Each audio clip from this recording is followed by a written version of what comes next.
Good evening, everyone. Welcome to MSM tonight. We're so glad you're able to join us. We're really looking forward to spending a little bit of time with you here on YouTube tonight, and your small group leaders are really looking forward to spending time with you in small groups. So if you don't know how to connect with your small group, you didn't get an invite email, let us know right now. Reach out. We'll make sure you're able to get connected before small group time starts. So last week, we had a trivia question, and the question was, how many stairs or steps are there in the church? Now, the correct answer was 156 steps in the church. Now, this is usually the part of the thing where we go to our random name picker and pick the person that won. But 0 people answered that question correctly. So I just bought myself some Chick-fil-A because nobody won the gift card this week. So hopefully we'll give it another try this week. We have another trivia question for you. Hopefully, guys, somebody gets it right. You have a 25% chance of getting it right, even if you just guess. So here's the question. This chair right here, I'm sitting in another one, is this one of the chairs from the landing. If you've been here when we met in person, you'll have seen them, you'll have sat in them, you may have even helped stack them. And there's a whole bunch of them in the back of the room on racks. So the question is, how many chairs like this are there here at the church? Now, these are just the landing chairs, so that there's not like random other rooms with all these chairs in them. So how many of these chairs do we have here in the landing? And here are our options. Are there 100 chairs, 120 chairs, 130 chairs, or 140 chairs? So again, it's 100, 120, 130, or 140 of chairs just like this. So there's at least one. You see it, it's in my hand, but I promise there's stacks of them. They're right over there. You just can't see them, but they're there. Well, here, let's see if we can we turn you around?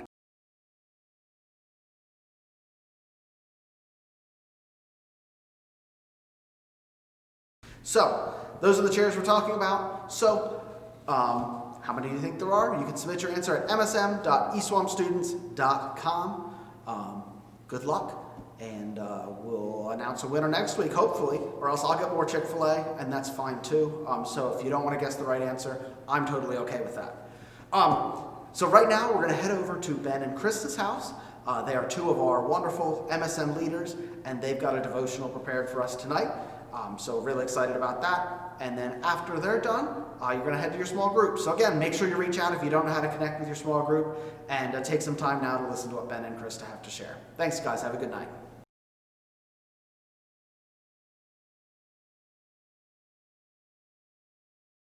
Hello, HSM and MSM students, and welcome to Youth Group tonight. My name is Ben. My name is Krista.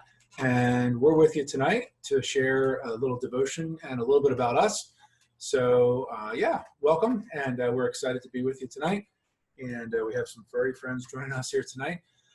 Our topic for this evening is obedience. So we're going to focus a little bit on obedience and the story of Jonah.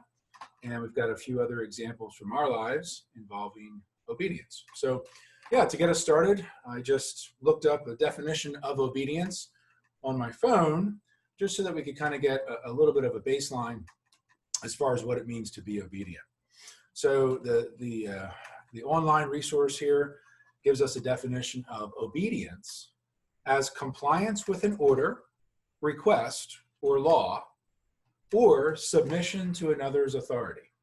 So just keep that in mind as we talk tonight. Obedience is compliance with an order, or request or law, or submission to another's authority. So that'll be our focus tonight. We've got 3 things that we're going to share with you tonight. And Chris is going to start us off, I think. All right, so thinking of obedience, the first thing that we thought of was obedience with our pets, our dogs. So I'm going to introduce you to our pets, our dogs. So come here, come. This is our 8-year-old golden retriever, Coda, and Samson. Come here, come here. Come here. Come, Samson. Retreat. Come here. See if you can see our other furry friend here. This is our beagle. Come here. Come over here. This is our beagle, Samson. He is 4 years old. So I am going to just show you a few tricks that we have taught them, if you can see me, just to show you their obedience. I don't think they can see me. There we go. Okay. Just to show you the obedience that we've kind of trained them to have. So sit. Good boys. Good boys. Shake. Shake. Good boy. Good boy. Good boy, Coda. Spin. Good boys. Yeah, good boys. High five. High five. Good job. Drop. Drop. Good boys. So you can see they're pretty obedient. They listen to my voice. They they for the most part are happy to do the things that I tell them to do, and they're obedient. Now, of course, there's some times when, especially the beagle is a little bit stubborn, but they typically are obedient. And some of those tricks are just for fun, and some of them are actually for their safety. Now, the ones I didn't show you that probably should have, but were come and stay.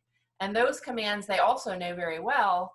And those are tricks or things that we've taught them to stay safe, for their safety and for a good life for them.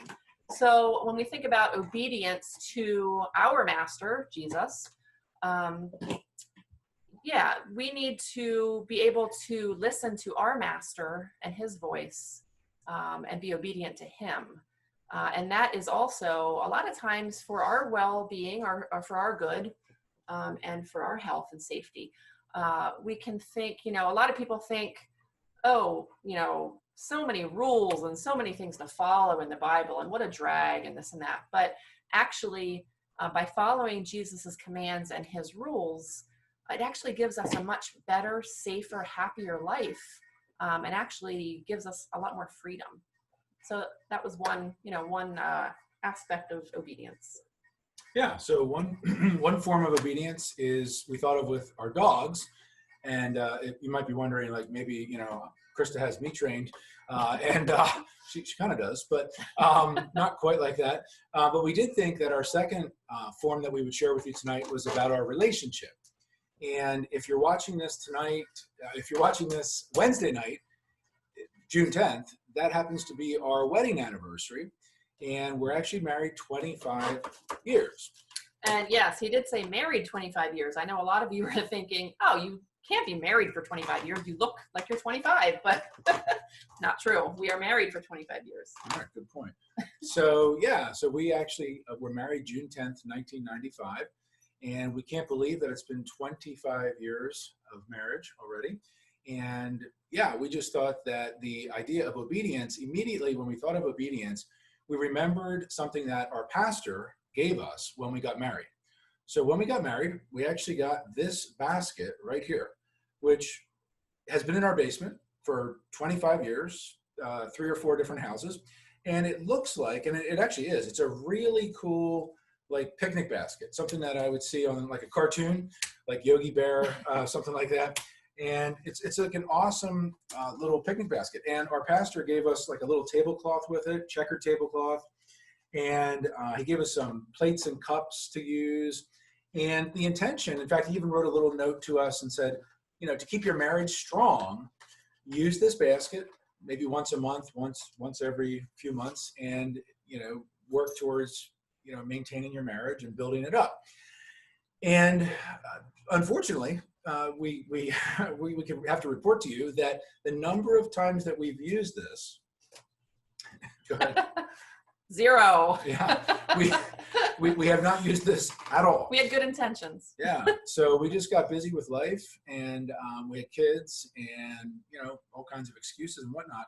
We did try to make sure we went out on dates and things like that, but the basket was more of a symbol of, it actually was kind of a symbol of our relationship and obedience.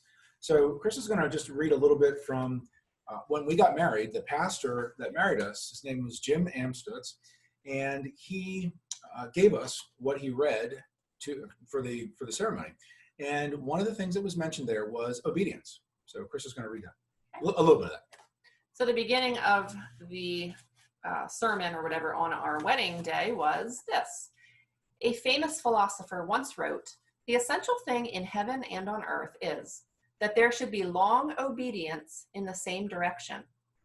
That thereby results and has always resulted in the long run something which has made life worth living. The covenant of marriage requires such a long obedience in the same direction. So again, there's that word obedience. And I guess for us, a long obedience in the same direction means, hopefully our, marriage, the marriage relationship is a long relationship, a long lasting relationship. But it doesn't seem long. Well, not usually. And, hopefully, and in our case, I mean, we're trying to make this true, obedience in the same direction. So that means both of us trying to obey God more and more each year and doing that together as a couple. Yeah. So that's been a challenge. And we thought that the obedience of our marriage has been a challenge over the years, of course, at times where, each of us wants to go kind of our own direction within the relationship and even with pursuing God. So we hope that this sort of encourages you in your relationship with God, what it looks like and what it means to be obedient. So yeah, so we've got our dogs as far as the topic of obedience, and then we've got our relationship and 25 years and marriage that's we're still really enjoying. And then the third way that we thought about was the story of Jonah. And the story of Jonah immediately reminded us of the topic of obedience and an initial disobedience from Jonah. And Chris is actually going to introduce that, and then I'm going to read a little bit from the story of Jonah. So some of you are familiar with the story of Jonah. Chris is going to sort of summarize it a little bit. Yeah. So the story of Jonah, like Ben had said, a lot of you are probably pretty familiar with. If you're not, that's okay. Jonah, he was commanded by God to go to the city of Nineveh.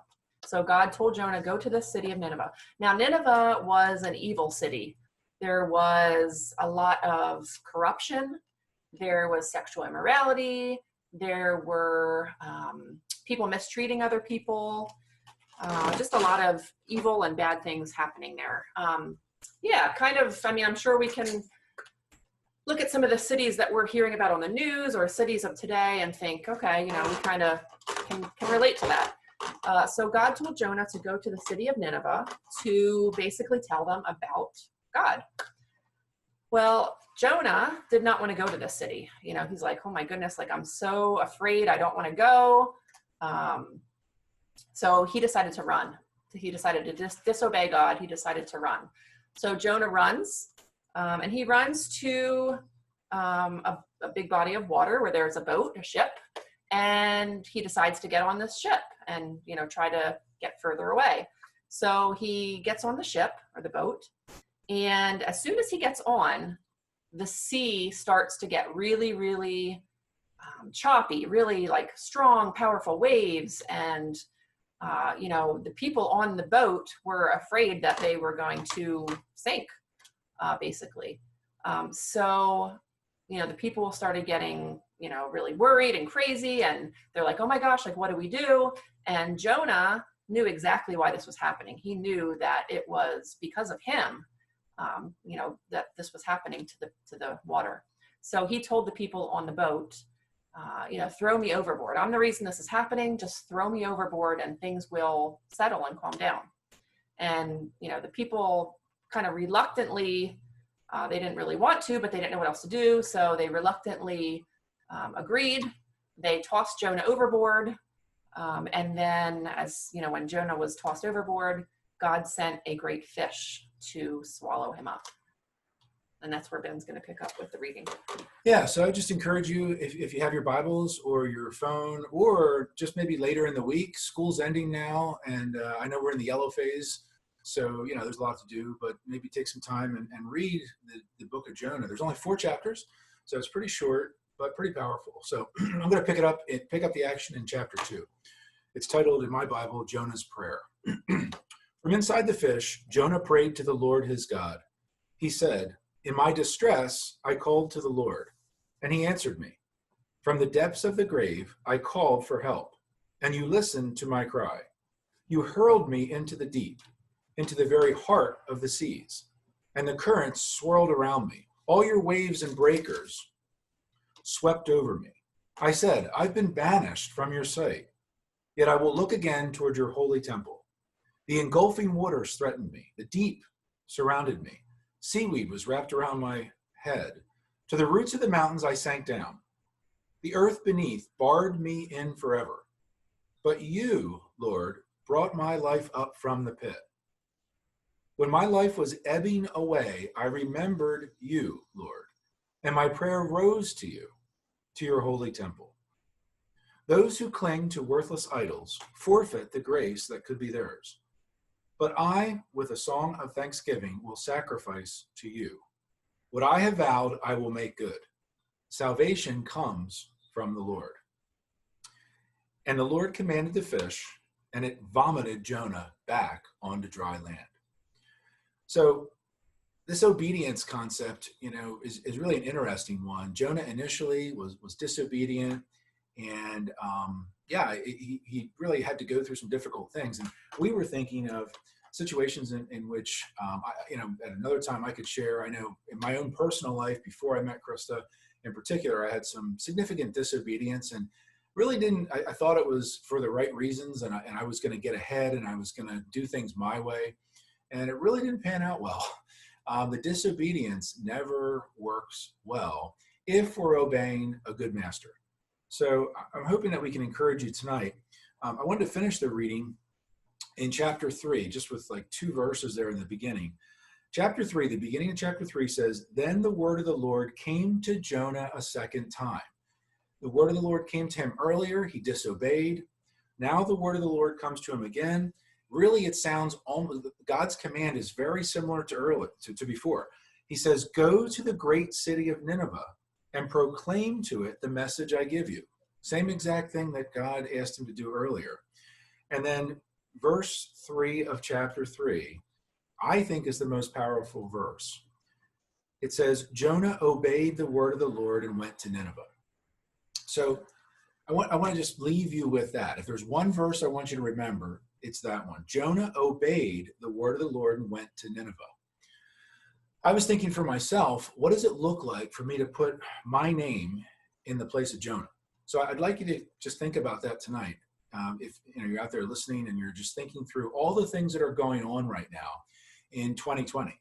We've got the COVID-19, sort of the leftovers, or we're entering the yellow phase, and there's a lot going on there. Wearing a mask, not wearing a mask, where to go, where not to go. And then we've got all the racial tension, which is going on. Most recently in Quakertown, we had it sounded like a really peaceful protest. And, but there's just a lot going on. So I would just really encourage you, could you put your name? Could I put my name in place of Jonah? So I'm just going to read it that way. Ben, what would it mean for me to say, Ben obeyed the word of the Lord and went to Nineveh? What would I do to go to Nineveh and obey the Lord? What does it mean? For me, it might look different than what it means for you. It might be different for us as a couple, for you individually, maybe for your family, as we're thinking about what it means to share Christ with our community, with our world. I know I've been challenged personally that it does not mean to just be silent. And it does not mean to just, read my Bible here at home and just sort of stay comfortable.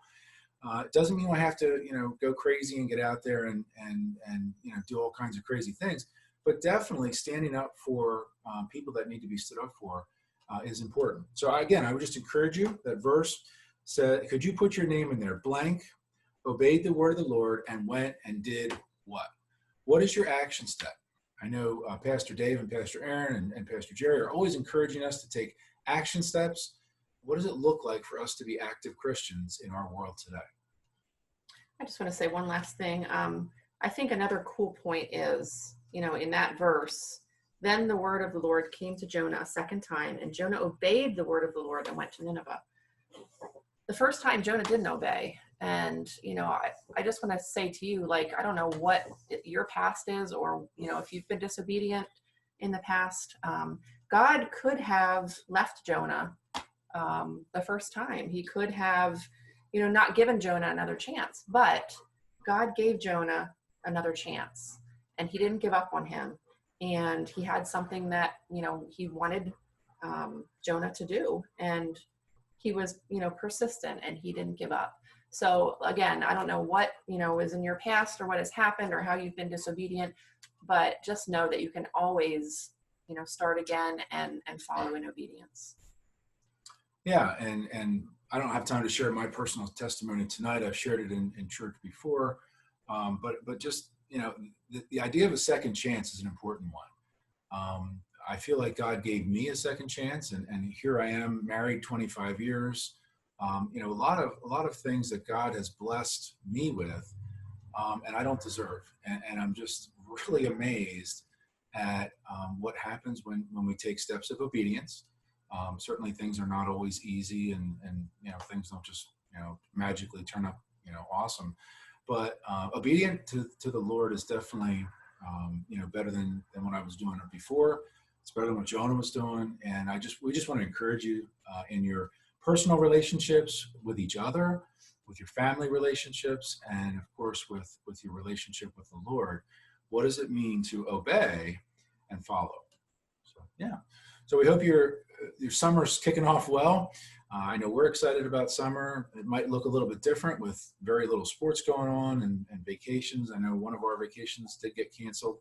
But we just want to encourage you and know that we'll be praying for you. And we'll be meeting Wednesday nights with our group, not this Wednesday night because we're going to go out and celebrate our anniversary, but we'll be with you guys throughout the rest of the summer. So yeah. So I thought maybe pray and finish out.